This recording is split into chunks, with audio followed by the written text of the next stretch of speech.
Sveiki visi, praleiskime rytą kartu Australijoje. Sugalvojau pradėti šį rytą stebėdama saulėtekį. Ir žinoma, pirmoji Italija yra pasiimti kavos, nes noriu truputį išsiblatinti kai kelies pusę 5. Na, tuomet ateina į puikiai paplūdimį stebėti saulėtekį ir kaip matote, esu ne viena.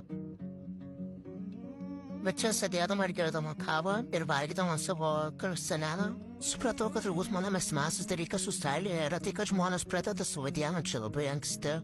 Iš tikrųjų, šį rytą net nustebau pamačius tiek daug žmonių paplūdimy, kai čia yra darbo diena. Daug žmonių sportavo, maudėsi, kai kurie atėjo tiesiog susitikti su draugais prieš darbus. Bet iš tikrųjų yra labai smagu taip anksti pradėti dieną, nes čia yra dar tik 6 valanda ryto, jauties tiek daug nuveikęs ir pamatęs tiek daug gražių vaizdų.